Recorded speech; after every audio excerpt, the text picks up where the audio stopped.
আগের ভিডিও থেকে আমরা জেনেছি যে মানুষের জ্ঞান লাভের জন্য যাবতীয় দৃষ্টান্ত আল কোরআনে আছে, কিন্তু যে রকেট আবিষ্কার করলো সেই কি জ্ঞানে পরিপূর্ণ? রকেট আবিষ্কার সম্পর্কে তার ভালো জ্ঞান রয়েছে, কিন্তু সে যে পরিপূর্ণ জ্ঞান লাভ করেছে এটাই বা কতটুকু বলতে পারি?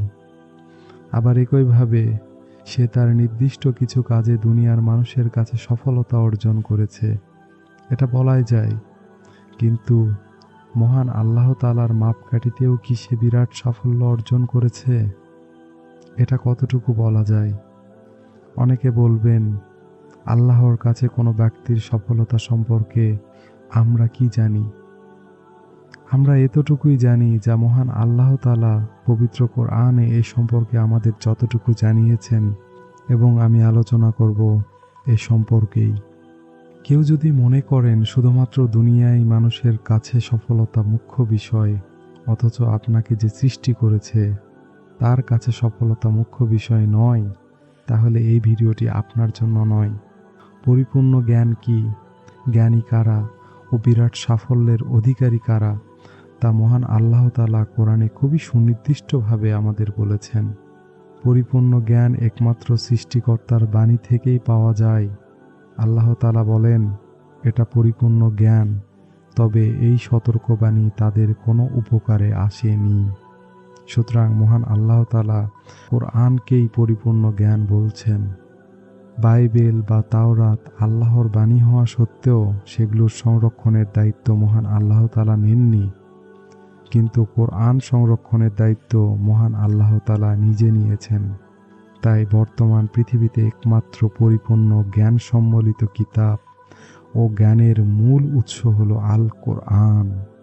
একজন মানুষ অনেক বিষয়ে জ্ঞান অর্জন করতে পারে, কিন্তু কোরআন সম্পর্কে যদি জ্ঞান অর্জন না থাকে, কিংবা কোরআনের আদেশ উপদেশ যদি না গ্রহণ করে থাকে, তাহলে দিন শেষে তাকে জ্ঞানী বলা সম্ভব নয়, কারণ জ্ঞানের মূল উৎসই তার মধ্যে অনুপস্থিত।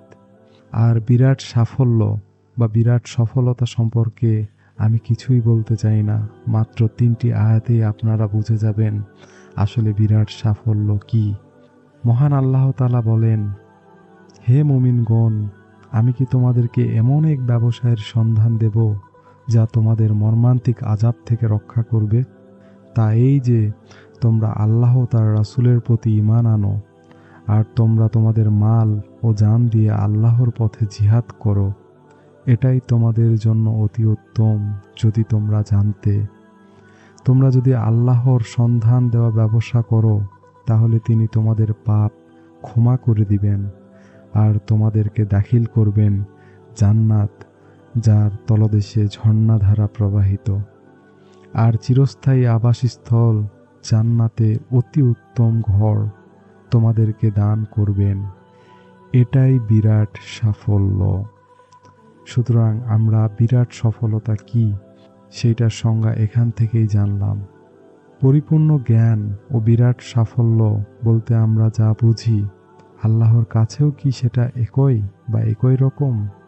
দুনিয়ার মানুষ তাকেই জ্ঞানী বলে যে অর্থে, নামে, যশে ও খ্যাতিতে পরিপূর্ণ হয়, কিন্তু আল্লাহর কাছে জ্ঞানী ও বিরাট সফলতার সংজ্ঞা কিন্তু একটাই।